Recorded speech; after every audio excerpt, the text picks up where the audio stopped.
Orang-orangnya pakai cadar, yang sebelah sini membawa merah putih, lalu mereka berantem. Ini saya kurang sepakat loh.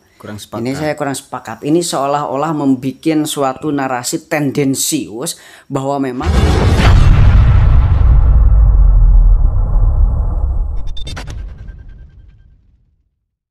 Assalamualaikum warahmatullahi wabarakatuh. Hamdan syukranillah, amma ba'd. Salam sejahtera untuk kita semua. Semoga kita tetap berada di jalur yang diinginkan oleh Allah dan diridhoi oleh Allah Subhanahu wa taala. Sahabat-sahabat sekalian, sedang ramai dan kemudian menimbulkan kontroversi tentang film My Flag.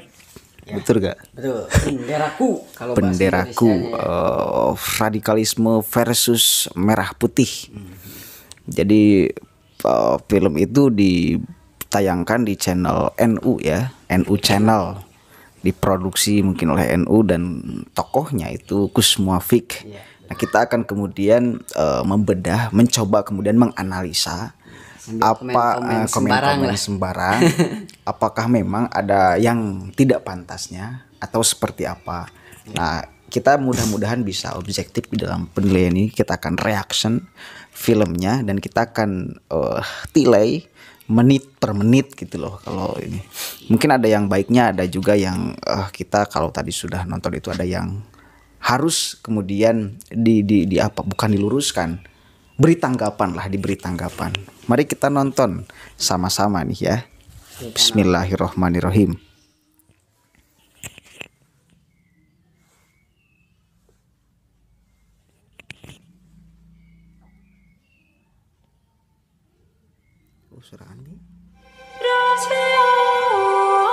Keamanan sebuah bangsa dan negara itu yang akan menjamin kebaikan manusia dan keberlangsungan iman kita. Maka sejauh mana iman kita adalah sejauh mana kita ikut menjaga bangsa dan negara. Untukmu benderaku, untukmu tanah airku, cintamu dalam imanku.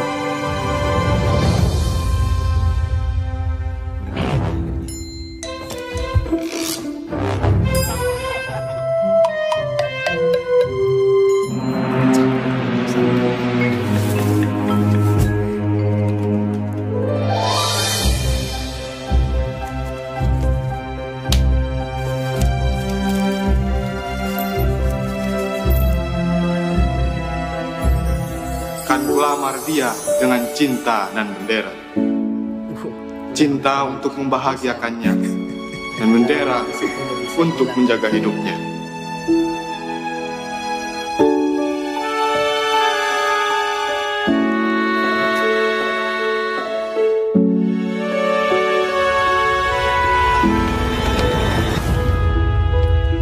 Adakah cinta di hatimu bila tak pernah peduli dengan benderamu? Di mana bumi kau pijak, seharusnya disitulah langit kau junjung. Bisa bobogohan dari tanah air. Di langit bobogohan. Kelengkapan kenegaraan membutuhkan sesuatu yang sangat luar biasa untuk menyatukan berbagai macam bangsa dan suku. Salah satu alat pemersatu itu adalah bendera merah putih. Kibarkan merah putih di hatimu, getarkan keberanian dan kesucian dalam hidupmu, maka Indonesia akan jaya selalu. Spirit kebangkitan merah putih harus dimulai dari menghidupkan narasi sejarah dan kearifan bangsa. Yang pertama perlu diketahui adalah bahwa kenegaraan, hidup bernegara, ataupun mari kita sebut saja nasionalisme, adalah suatu paham ideologi yang sangat baru, namun sangat banyak pengikutnya. Nasionalisme itu karena pada zaman dahulu kan berbentuk suatu kerekatan manusia itu bukanlah sebuah nasionalisme ataupun negara. Kebanyakannya itu adalah kerajaan. Kerajaan. Indonesia itu kerajaan Kutai, Samudra Pasai, Majapahit, Demak Bintoro, sampai sekarang semua kerajaan di Nusantara, bagaimana para raja menyerahkan kekuasaannya untuk dipimpin oleh Soekarno. Sehingga lahirlah Indonesia Raya. Kenapa Indonesia bisa lahir? Karena satu nasib, satu penanggungan, yakni di bawah kepenjajahan Belanda. Itu yang pertama. Nah, benar sekali apa yang disebut oleh Gus Muafik, bahwa kita tidak bisa beriman secara aman kalau negaranya itu nggak aman. Berarti memperjuangkan negara Indonesia, mempersatukannya supaya aman, tentram, itu supaya iman kita aman. Bener, saya sepakat sama film ini. Sama kalimat itu ya. Sama kalimat itu saya sepakat. Berapa menit berarti udah kita? Di menit ke 23 menit ya kita nonton. Iya. Berarti kita sepakat terhadap 2 menit sepakat pertama ya. Kepada 2 menit pertama. Lanjut. Oke. Ada lagi yang harus disampaikan? Kita lanjut dulu. Oke, lanjut. Ini Hese bro.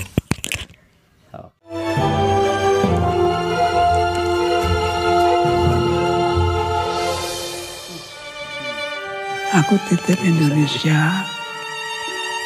Dulu, merah putih dipertahankan dengan nyawa. Sekarang, kita harus pertahankan merah putih dengan karya dan cinta. Selagi bangsa ini tetap berdiri, negara tetap berdiri, maka benderanya tetap merah putih. Jadi jangan pernah ditipu oleh pengasong-pengasong bendera yang lain. Silakan ngasong bendera, tapi jangan menandingi merah putih. Karena kalau bendera kamu tandingi merah putih, maka yang berjiwa merah putih pasti akan turun hancurkan engkau. Sejauh mana imanmu, sejauh itu pula cintamu pada negerimu.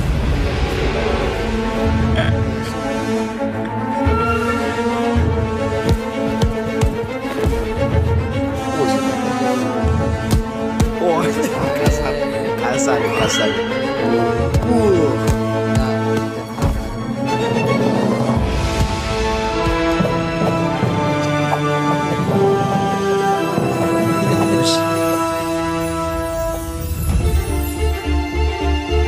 Cinta itu peduli dan berbagi. Kepedulian dan pengorbananmu menentukan seberapa dalam cintamu. Tak boleh ada bendera selain merah putih di negeriku. Merah putih, harga mati. Ini adegan yang cukup memantik. Kemudian banyak versi, banyak tafsir gitu loh. Banyak tafsir di adegan yang itu ketika ada dua katakanlah kelompok yang kemudian ribut di sana. Perempuan dengan perempuan, laki-laki dengan laki-laki. Kira-kira menurut antum seperti apa? Ini kopiahnya kok kayak gitu. Anda cocok seperti Felix Show itu. Jadi ini bahwa ada yang disebut bahasa komunikasi simbolik. Komunikasi simbolik. Semisal kopiah ini menandakan santri kampung, kalau ini menandakan Wahabi. Padahal tidak semua yang pakai peci ini adalah Wahabi. Tidak semua yang pakai peci ini santri kampung. Santri kampung, saudara. Namun ini menjadi bahasa simbolik yang terkadang yang dikhususkan kepada individu ditarik menjadi kelompok. Betul. Tidak mesti dulu kan yang katakan pertama kali memakai ini Gus Dur. Bener gak? Iya. Tapi tidak selalu kan Gus Dur memakai ini, saya juga kan pakai ini juga kan. Betul. Artinya bahwa itu hanya simbol saja. Kira-kira. Semisal dalam video aja ya, semisalnya dalam video tadi. Langsung kan.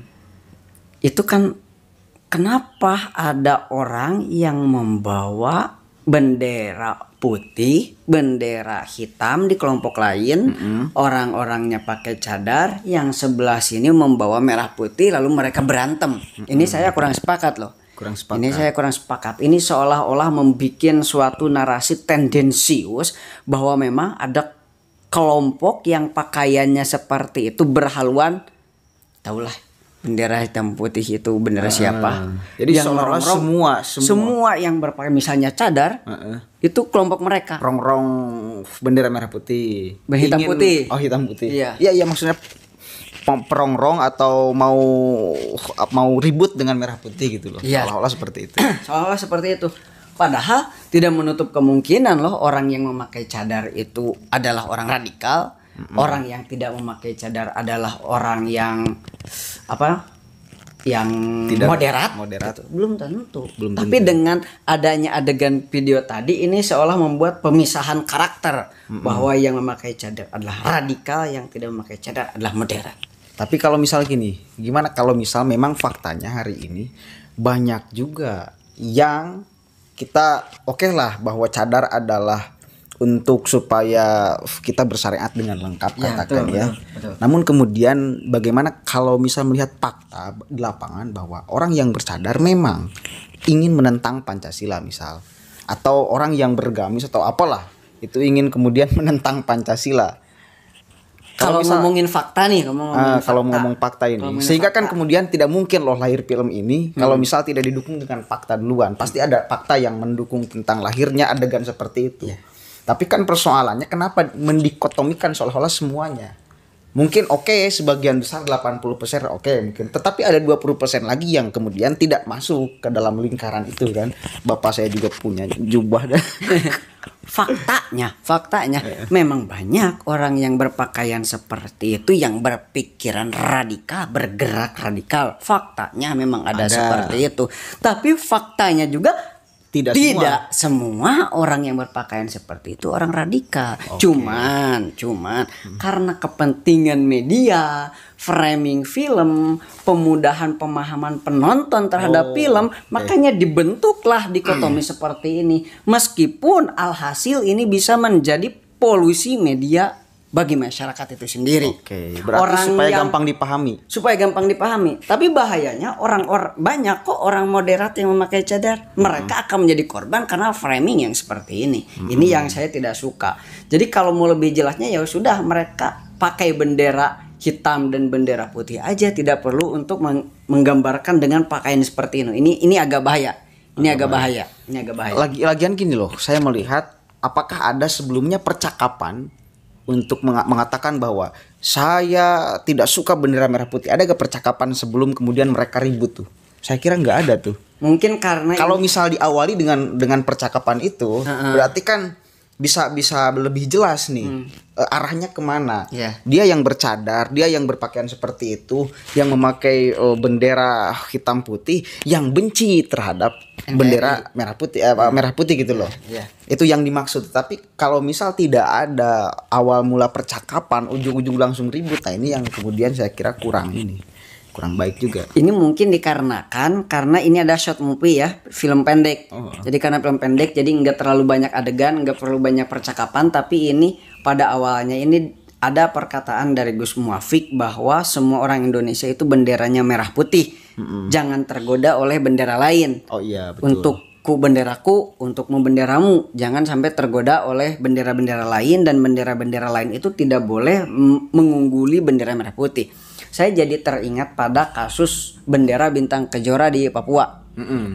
Sampai sekarang kasus Papua itu mencuat kembali karena dirasa bendera kejora itu mau menandingi hitam putih. Berarti sama tingginya gitu. Iya, ingin mendirikan negara baru lah.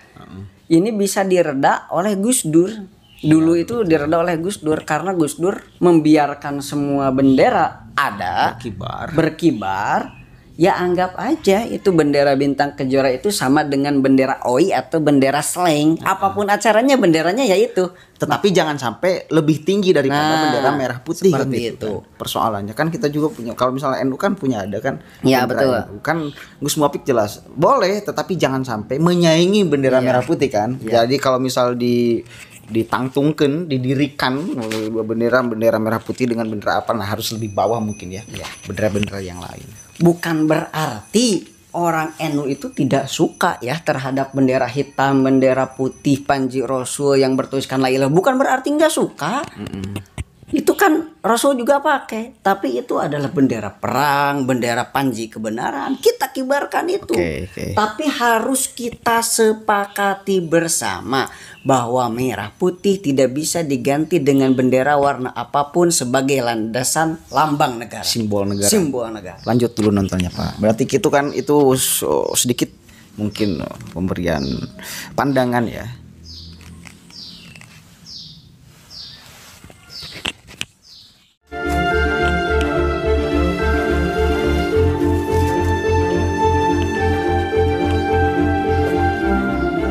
masa depan merah putih, masa depan kita semua.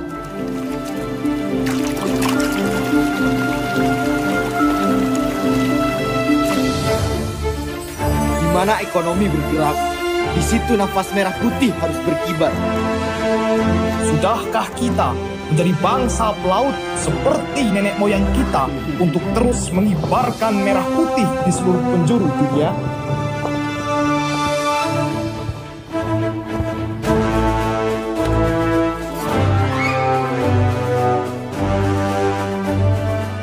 Kepedulian pada merah putih adalah kepedulian untuk mengentaskan kemiskinan dan keterbelakangan warga bangsa.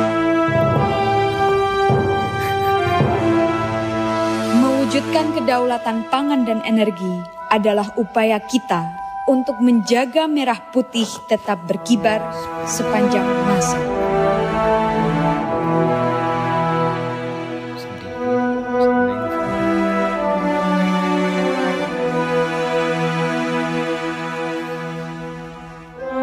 Keluarga adalah benteng utama pertahanan merah putih yang harus selalu dijaga.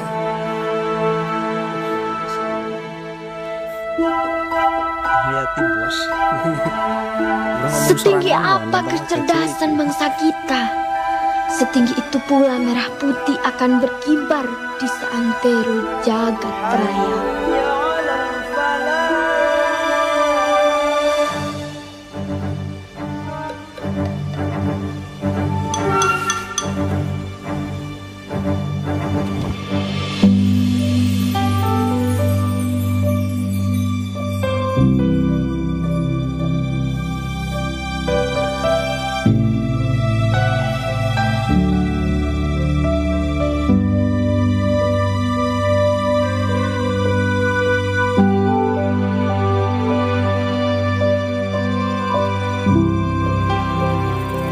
Hubbul waton minal iman. Mencintai tanah air adalah sebagian dari iman. Mencintai tanah air kita, mencintai Indonesia, hukumnya adalah wajib.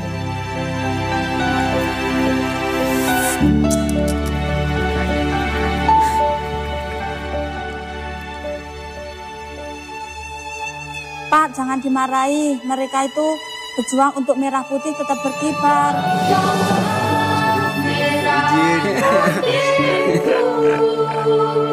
Engkaulah jiwa ragaku, engkaulah warna hidupku, engkaulah segala kehormatanku. Wahai yang berjiwa merah putih, Indonesia memanggilmu untuk bangkit dan bergerak. Tunjukkan karyamu pada dunia. Tamat. Dulu berdarah-darah. Sekarang harus dengan cinta dan karya. Keren pisan. Cinta dan karya yang jelas. Santri itu pada dulunya adalah penggerak, penggagas, pemertahan NKRI juga. Yang perlu digarisbawahi karena dalam film ini membahas ekonomi, membahas perjuangan kreativitas, membahas perjuangan energi. Santri itu kayaknya bukan hanya harus mengaji saja, tapi harus paham sosial, harus paham teknologi, harus paham ekonomi, perlu paham sains. Wah, berat ini tanggung jawab santri zaman sekarang ya untuk mempertahankan. Tapi yang lebih kontroversi kemudian mencuat ke permukaan itu yang menit ketiga itu yang kemudian ada ribut tuh. Antara yang pakai cadar dengan itu karena banyak orang yang paham ekonomi, paham teknologi, paham sains, paham kecanggihan dan kebernegaraan, tapi tidak mencintai NKRI. Ideologinya hilang. Lalu menemukan ideologi karena ketika kecil mereka tidak mengaji, tidak ditanamkan cinta akan tanah air, keislamannya, masuk kuliah malah mendapatkan doktrin-doktrin ekstrim yang tidak cinta NKRI. Biasanya begitu. Ini banyak, bisa di googling kok. Ini datanya kampus-kampus mana saja yang terjerat virus radikalisme ini. Ternyata banyak ya? Banyak. terutama kampus umum ya. negeri. Nah, anehnya itu kenapa kebanyakan yang terpapar paham radikal ini justru bukan kampus agama yang notabene harusnya kalau misal bener nih ya radikal pemahaman agamanya bener berarti kan harus menyebar luas di kampus agama. Ini malah kemudian di kampus-kampus umum yang kita tahu mungkin tidak pernah bahkan sekolah agama-agama acan gitu loh. Iya, ini bagi saya itu ya karena tadi itu loh, ketika mereka tidak menemukan pendidikan agama yang konkret, yang bagus. Lalu ketika masuk kuliah kan udah gede tuh, udah mulai sadar, udah mulai eling, pengen baik lah ya akan ilmu. Ada lah orang-orang kayak mereka datang. Jadi ini PR juga bagi warga NU. Jangan cuma berdakwah di grassroots kepedesaan ataupun di pondok pesantren dan kampus Islam. Mulai sekarang bidik juga kampus-kampus negeri lah itu, katakanlah UI, IPB, ITB, itu harus dibidik. Karena kalau tidak kita yang membidik kampus-kampus itu, hasilnya kayak sekarang. Lihat siapa yang masuk kepada kampus-kampus mereka. Oke. Ini catatan penting. Wallahul muwaffiq ila aqwamit thoriq, wallahu a'lam bishawab. Assalamualaikum warahmatullahi wabarakatuh.